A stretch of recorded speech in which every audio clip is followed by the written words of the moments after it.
Hello friends, कैसे हैं आप सब लोग। चलिए आज हम स्टार्ट करने जा रहे हैं अपना +2 के सिलेबस का एक और पार्ट जिसका नाम है इंडियन इकोनॉमिक डेवलपमेंट। ठीक है, आज हम अपनी क्लास 1 स्टार्ट करने जा रहे हैं। लेकिन इस क्लास को स्टार्ट करने से पहले मैं आपको एक वीडियो दिखाना चाहता हूँ। उस वीडियो के ज़रिए आप सबसे पहले ये समझने की कोशिश करें कि जो हम ये बुक पढ़ने जा रहे हैं, इस बुक में बेसिकली ये बताया गया है कि जो हमारे कंट्री में जब हमने इंडिपेंडेंस हासिल की, ठीक है, हमारा देश आज़ाद हुआ, तो उसके आज़ादी से पहले जब अंग्रेज़ों ने, ब्रिटेन ने हमारे कंट्री पर 200 साल तक राज किया, तकरीबन 190 ईयर्स तक, 190 साल तक हमारे कंट्री पे राज किया। तो जब उन्होंने हमारे देश में शुरुआत की, जब वो हमारे देश में एक ट्रेडर की तरह आए, व्यापारी की तरह आए, तो किस तरीके से उन्होंने शुरुआत की, कैसे उन्होंने हमारे देश पर अपना हक जमाया, कैसे हमारे देश पर उन्होंने अपना वर्चस्व जमाया, अपना कब्ज़ा किया, किस तरीके से वहाँ अपनी गवर्नमेंट एस्टेब्लिश्ड की, कैसे कैसे उन्होंने एक्सप्लॉयटेशन किया। तो थोड़ा सा हम एक वीडियो को देखने की कोशिश करते हैं। उस वीडियो को देखने से आपको थोड़ा आइडिया लग जाएगा कि किस तरीके से कि जो ब्रिटिश लोग थे, ब्रिटिश गवर्नमेंट थी, ब्रिटिश ट्रेडर थे, वो हमारे इंडिया में आए और किस तरीके से हमारे कंट्री में आकर एक ट्रेडर की तरह एक्सप्लॉयटेशन स्टार्ट किया, किस तरीके से उन्होंने काम करना शुरू किया। फिर मैं आपको धीरे धीरे अपने सिलेबस की तरफ लेकर आऊँगा। तो पहले आप उस वीडियो को देख लीजिए।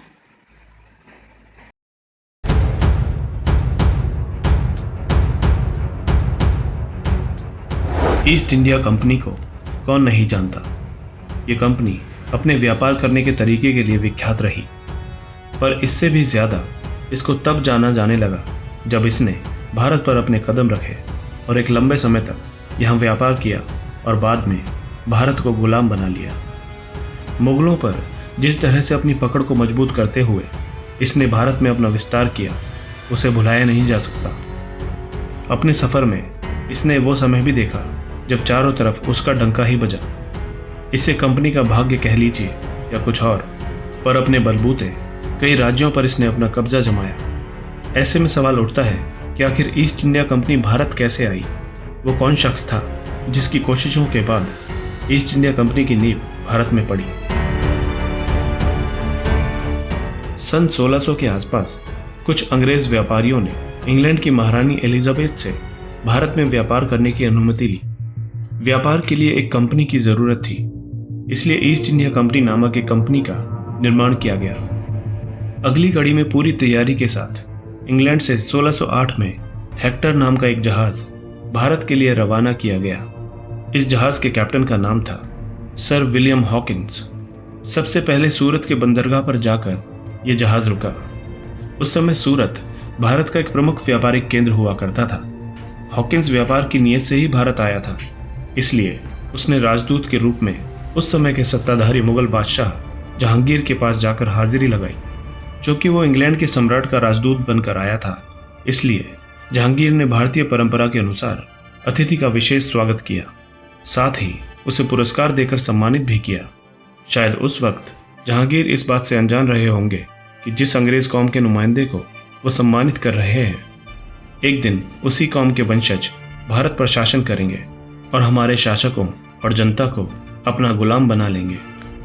चूंकि अंग्रेजों के आने से पहले पुर्तगाली भारत आ चुके थे, साथ ही वो जहांगीर को भी प्रभावित कर चुके थे, इसलिए हॉकिंस के सामने सबसे बड़ी चुनौती ये थी कि वो पुर्तगालियों को अपने रास्ते से कैसे हटाए। इसलिए उसने जहांगीर को पुर्तगालियों के खिलाफ भड़काना शुरू कर दिया। शुरुआत में उसे समस्या हुई, लेकिन धीरे धीरे वह अपनी योजना में कामयाब रहा। यही नहीं, वह जहांगीर से कुछ विशेष सुविधाएं और अधिकार लेने में भी सफल रहा। बाद में जल्द ही हॉकिंस ने पुर्तगालियों के जहाज़ों को लूट लिया।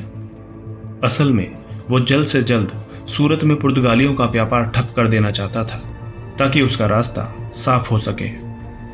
इसी कड़ी में 6 फरवरी 1663 को उसने बादशाह जहांगीर से एक शाही फरमान जारी करवा लिया। इसके तहत अंग्रेज़ों को सूरत में कारखाना बनाकर व्यापार करने की इजाज़त मिल गई। इसी के साथ जहांगीर ने यह इजाज़त भी दे दी कि उसके राज दरबार में इंग्लैंड का एक राजदूत रह सकता है, जिसके तहत सर थॉमस रो को 1615 में राजदूत बनाकर भारत लाया गया। थॉमस रो ने भारत पहुंचते ही अंदाज़ा लगा लिया कि पुर्तगाली उनके व्यापार करने में दिक्कतें पैदा करेंगे। रो ही क्यों, सभी दूसरे अंग्रेज अधिकारी इस बात को जानते थे। शायद इसीलिए थॉमस रो को भारत बुलाया गया था, क्योंकि वो अपनी कूटनीति के लिए पूरे ब्रिटेन में मशहूर था। उसके बारे में कहा जाता था कि वो इंग्लैंड की महारानी क्वीन एलिजाबेथ का काफ़ी करीबी था। अपनी जिम्मेदारी को समझते हुए जल्द ही रो ने अपना काम शुरू कर दिया। सबसे पहले उसने सारे मामलों को अच्छे से समझा और फिर अवरोधों को दूर करने की योजना बनाई। अपने आकलन में उसने पाया कि अगर उसे भारत में व्यापार करना है तो उसे दोबारा से एक शाही फरमान हासिल करना होगा। इसके लिए उसने हॉकिंस की मदद ली और जहांगीर के दरबार में पहुंच गया। वहां अपनी वाक कुशलता से वो जहांगीर को रिझाने में सफल रहा। अपने संवाद से वो जहांगीर को ये भरोसा दिलाने में भी सफल रहा कि अंग्रेज पुर्तगालियों से ज़्यादा ताकतवर हैं। वो न सिर्फ भारतीयों को ज़्यादा मुनाफे के साथ कारोबार कराएंगे बल्कि उन्हें सुरक्षा भी देंगे। उनकी ये बात जहांगीर को पसंद आई और दोनों के बीच ये बात तय हुई कि कंपनी को व्यापार के लिए विशेषाधिकार दिए जाएंगे। इस तरह रो 1615 से 1618 के बीच ईस्ट इंडिया कंपनी के लिए विशेष अधिकार हासिल करने में सफल रहा। ईस्ट इंडिया कंपनी को जैसे ही विशेषाधिकार मिले उसने अपने कारखाने लगाने शुरू कर दिए। एक के बाद एक अहमदाबाद, बहरामपुर, आगरा और सूरत में फैक्ट्रियां खोल दी गई। बंगाल का इलाका समुद्र तट से लगा हुआ था, इसलिए उसे भी व्यापार के लिए चुना गया और यहाँ भी फैक्ट्रियों की स्थापना की गई। धीरे धीरे ईस्ट इंडिया कंपनी का वर्चस्व पूरे भारत में बढ़ता गया। जिस कंपनी के लिए कभी पुर्तगाली मुसीबत हुआ करते थे, वो कंपनी उनके वर्चस्व को खत्म करते हुए भारत में मजबूती से स्थापित हो चुकी थी। आगे इतिहास गवाह है कि इस कंपनी ने पूरे देश में कितनी तेजी से अपने पांव पसारे। एक छोटी सी पूंजी के साथ भारत आने वाली कंपनी के बारे में कभी भी किसी ने ऐसा नहीं सोचा था कि वो यहाँ 200 सालों तक राज करेगी। असल में इससे पहले कभी ऐसा हुआ ही नहीं था। आने वाले दिनों में अंग्रेजों ने भारत को गुलाम बना डाला।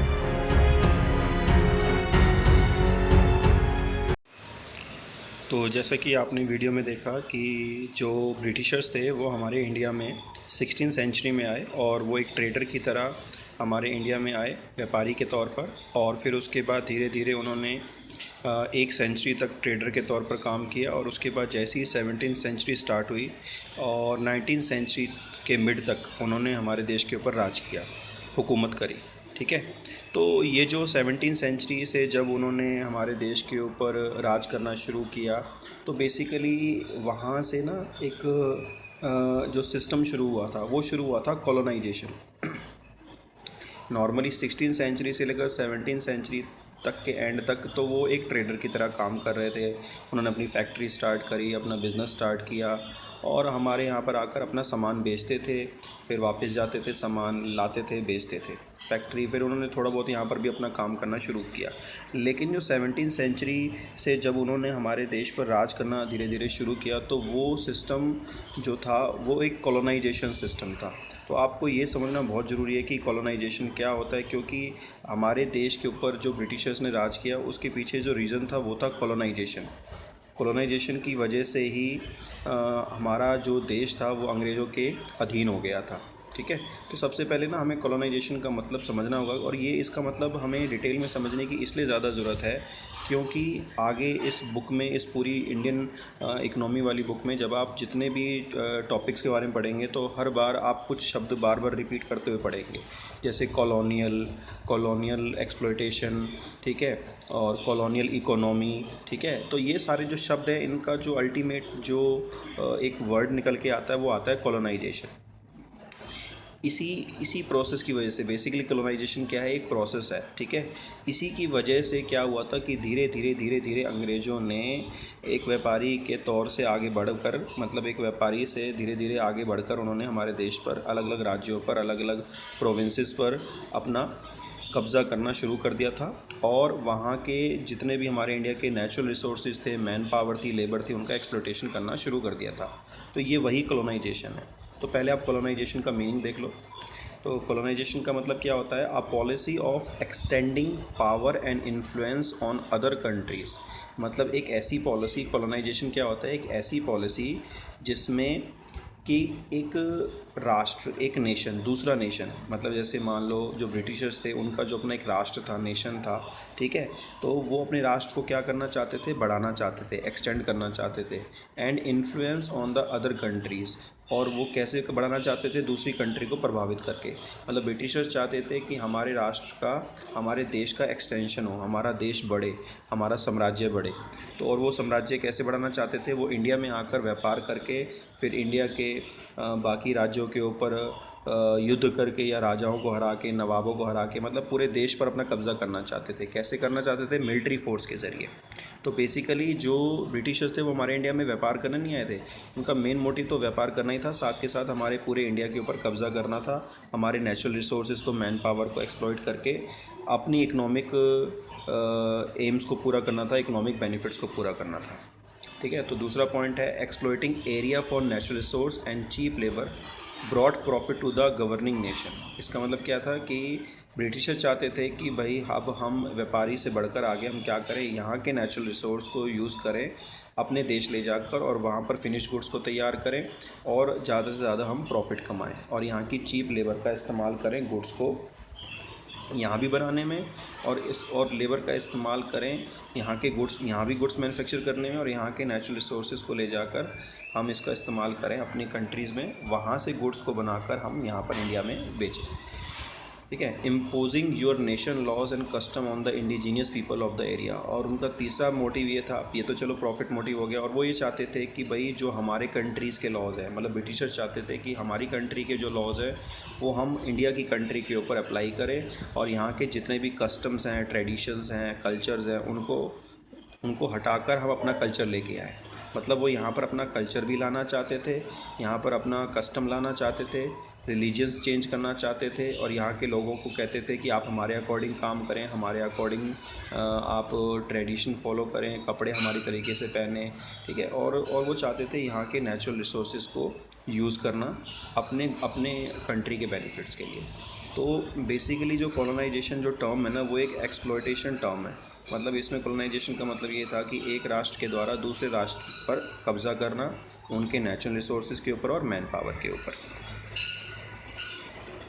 अब हम पढ़ते हैं कि इस कॉलोनाइजेशन की वजह से क्या क्या कॉलोनियल एक्सप्लॉयटेशन हुए। कॉलोनियल एक्सप्लॉयटेशन का मतलब होता है कि कॉलोनाइजेशन की वजह से जो एक्सप्लॉयटेशन हमारे कंट्री में हुए। तो ब्रिटिश रूल के अंडर में, जो ब्रिटिश राज था उसके अंडर में किस किस सेक्टर में हमारा जो इंडिया में एक्सप्लॉयटेशन हुआ उसके बारे में बताया गया है। सबसे पहला है एक्सप्लॉयटेशन ऑफ एग्रीकल्चर सेक्टर। जो ब्रिटिश गवर्नमेंट थी उन्होंने एक लॉ अप्लाई किया, उन्होंने एक लॉ इम्प्लीमेंट किया कि हमारे कंट्री में जिन लोगों की ज़मीनें हैं, ज़मींदार लोग हैं, ठीक है, उनको नाम दे दिया गया कि आप इस ज़मीन के मालिक रहेंगे, ज़मींदार रहेंगे, और आपकी जो ज़मीनें हैं उस ज़मीन के ऊपर आपको हमें एक पर्टिकुलर रेंट देना पड़ेगा। ठीक है, उन्होंने 3-fold सिस्टम स्टार्ट किया जिसमें गवर्नमेंट, ज़मींदार और उस ज़मीन को इस्तेमाल करने वाले जो लोग हैं जिनको हम टिलर्स बोलते हैं। टिलर्स मतलब जो ज़मीन के ऊपर खेती करते हैं, जो फार्मर्स होते हैं। तो गवर्नमेंट ने ये कहा कि जो ज़मींदार होंगे वो हमें क्या करेंगे, ज़मीन के मालिक रहेंगे और हमें एक पर्टिकुलर फिक्स्ड रेंट देंगे, लैंड रेवेन्यू देंगे। फिक्स्ड लैंड मतलब फिक्स्ड रेवेन्यू देंगे लैंड के ऊपर, जो कि फ़िक्स था। ठीक है, चाहे वो ज़मीन पे खेती हो चाहे ना हो।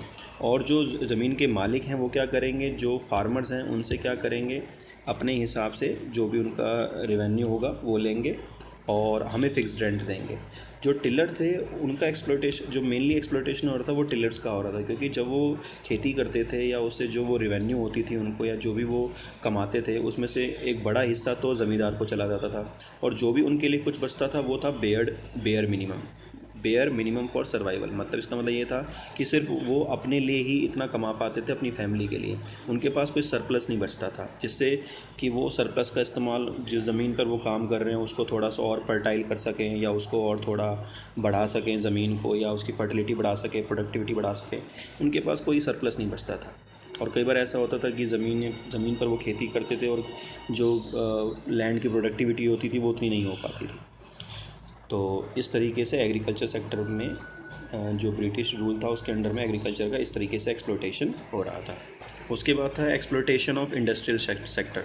तो जो इंडस्ट्रियल सेक्टर था उसमें किस तरीके से एक्सप्लोइटेशन होता था, हमारे जो इंडियन हैंडीक्राफ्ट्स थे, इंडियन हैंडीक्राफ्ट्स का मतलब जो हाथ से बनी हुई चीज़ें होती थी, ठीक है, वो क्या होती थी, उनकी फ़ॉरेन में बहुत डिमांड थी ब्रिटिश राज से पहले, ब्रिटिश रूल से पहले। तो उसमें क्या होता था कि ब्रिटिश को लगा कि भाई हमारे जो इंडियन हैंडीक्राफ्ट है वो बहुत ज़्यादा एक्सपोर्ट हो रहा है उनका, हमारे इंडिया का दूसरी कंट्रीज़ में एक्सपोर्ट हो रहा है। तो ब्रिटिशर्स ने क्या किया, हमारे यहाँ के इंडस्ट्रियल सेक्टर को ख़त्म करने के लिए उनको एक्सप्लोइटेशन स्टार्ट किया। उन्होंने कैसे किया कि जो भी हमारे हैंडीक्राफ्ट्स थे उनके ऊपर एक्सपोर्ट ड्यूटी लगा दी, उन्हें टैक्सेस लगाना शुरू कर दिया, जिससे क्या हुआ कि वो प्रोडक्ट जब फॉरेन में जाते थे तो वो बहुत फॉरेनर्स को बहुत महंगे पड़ते थे, बाहर की कंट्रीज़ को।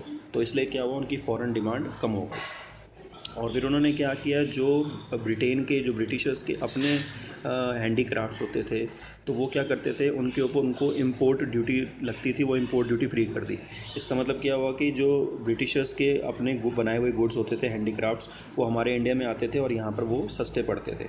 तो हमारे जो इंडियन डिमांड थी, एक तो फॉरेन डिमांड तो ख़त्म ही हो गई एक्सपोर्ट ड्यूटी लगा के, जो डोमेस्टिक डिमांड थी वो इस तरीके से ख़त्म हो गई कि जो इम्पोर्ट ड्यूटी थी, जो बाहर से गुड्स हमारे इंडिया में बनकर, हम बाहर से जो बनी हुई गुड्स थी हमारे इंडिया में आती थी, उनके ऊपर जो इंपोर्ट ड्यूटी थी वो हटा दी। तो हमारी डोमेस्टिक जो वैल्यू होती थी गुड्स की, और जो बाहर से गुड्स बन के आई हैं उनकी जो वैल्यू थी वो हमारी गुड्स के मुकाबले बहुत सस्ती पड़ती थी। तो जो डोमेस्टिक डिमांड थी वो भी ख़त्म हो गई हैंडीक्राफ्ट की। तो जो हमारी कॉटेज इंडस्ट्री होती थी, जो लघु उद्योग होते थे, जो छोटे छोटे कॉटेज इंडस्ट्री होती थी जिनसे एम्प्लॉयमेंट, और जो हमारे जो रूरल एरियाज़ के लोग थे जिनका काम चलता था हैंडीक्राफ्ट से, वो बिल्कुल क्या हुआ, ख़त्म हो गया। और हमारा कंट्री किस में आ गया, बैकवर्डनेस में आ गया। तो मैं कुछ आपको इमेजेस दिखाता हूँ इंडियन हैंडीक्राफ्ट्स की। देखिए ये इंडियन हैंडीक्राफ्ट्स है।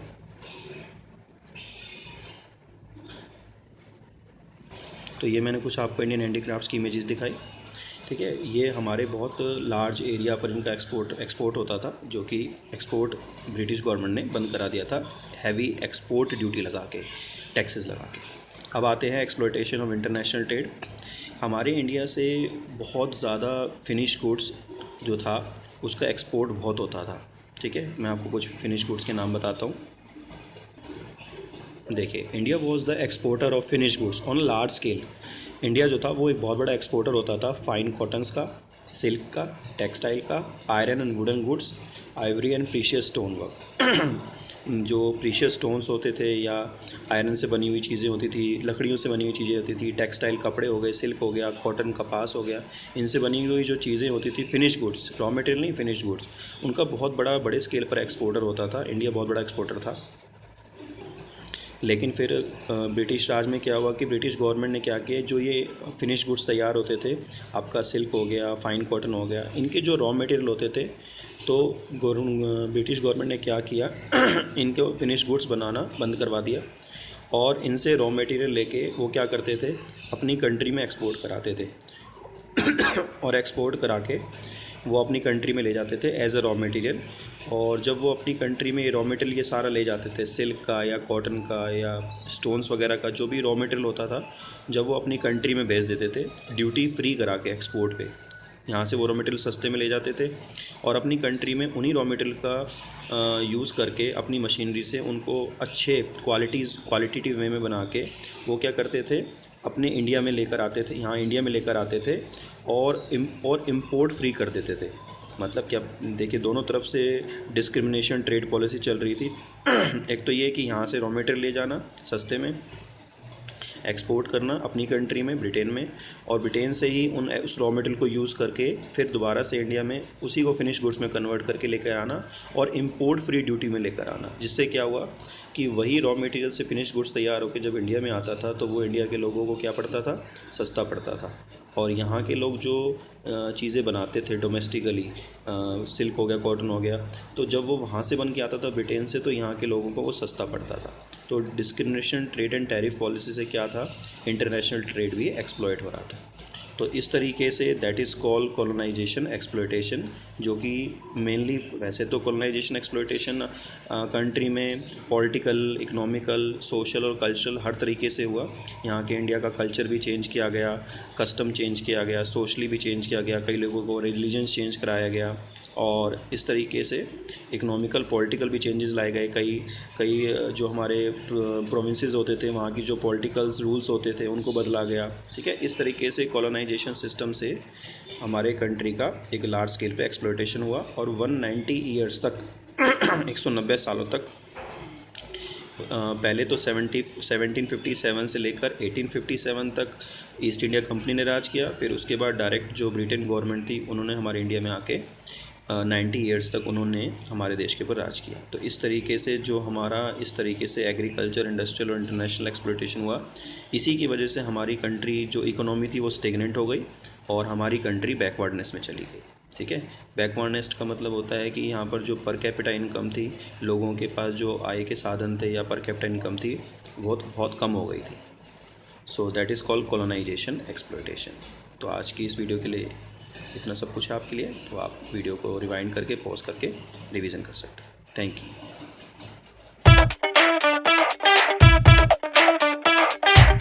Subscribe now and press the bell icon.